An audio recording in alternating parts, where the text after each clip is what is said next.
একমাত্র বোনকে উত্ত্যক্ত করার প্রতিবাদ করতে গিয়ে ভয়াবহ নির্যাতনের শিকার হয়েছেন জাহিদুল ইসলাম নামের এক যুবক। সকালে তাকে কৌশলে বাড়ি থেকে ডেকে নিয়ে যাওয়া হয়।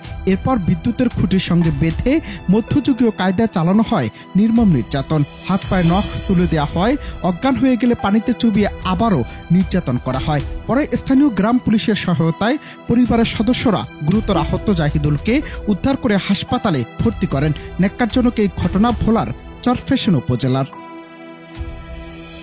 একাধিক সূত্র বলছে ঘটনার সূত্রপাত জাহিদুল ইসলামের নবম শ্রেণীতে পড়ুয়া ছোট বোনকে নিয়ে। বহুদিনের বন্ধু তুইন প্রেমের প্রস্তাব দিয়ে স্কুল পথে তাকে উত্ত্যক্ত করছিল। বিষয়টি পরিবারের জানাজানি হলে জাহিদুল বন্ধুত্বের সম্পর্ক ছিন্ন করেন। এতে ক্ষিপ্ত হয় তুইন ও তার সহযোগীরা। পুরনো বন্ধুত্বের ফাঁদ পেতে এক ভোরে তুইন ফোন করে ডেকে নেয় জাহিদুলকে। পরে চালায় অমানবিক নির্যাতনের ভিডিও নিজেরাই ধারণ করে তা ফেসবুকে ছড়িয়ে দিলে পুরো উপজেলায় চাঞ্চল্যের সৃষ্টি হয়।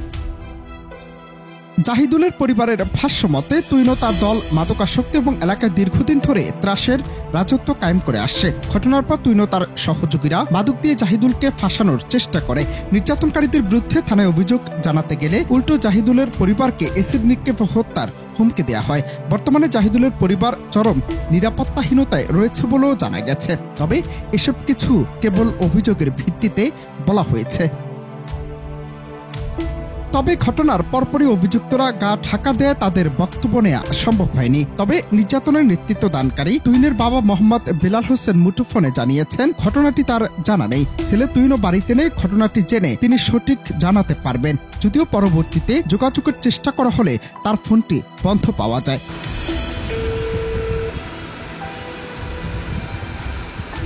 ঘটনায় চরফ্যাশন থানার ওসি মোহাম্মদ মিজানুর রহমান হাওলাদার জানিয়েছেন এই ঘটনাটি তারা শুনেছেন এবং হাসপাতালে গিয়ে পুলিশ ঘটনাটি যাচাই করেছে। ভুক্তভোগী পরিবারের পক্ষ থেকে এখনো কোনো লিখিত অভিযোগ পাননি। তবে অভিযোগ পেলেই নেওয়া হবে সকল ধরনের আইনি পদক্ষেপ। হ্যাঁ, এই বিষয়ে আমরা শুনেছি। ওই যে ওর বাবা এবং ওর আত্মীয় স্বজন এদেরকে থানায় ডাকা হয়েছিল, এদেরকে লিখিত অভিযোগ দেওয়ার জন্য বলা হয়েছে এবং ওই ছেলেকেও দেখার জন্য আমাদের পুলিশের লোক গেছিল, হাসপাতালে দেখে আসছে। এখন ওর বাবা এবং অভিভাবকদের এই ব্যাপারে লিখিত অভিযোগ দেওয়ার জন্য বলা হয়েছে। লিখিত অভিযোগ আমরা এখনো দাখিল করেননি থানায়। লিখিত অভিযোগ পেলে অবশ্যই আমরা আইনগত ব্যবস্থা গ্রহণ করব। অনন্ত হাসান মাসুদ, বাংলা টিভি।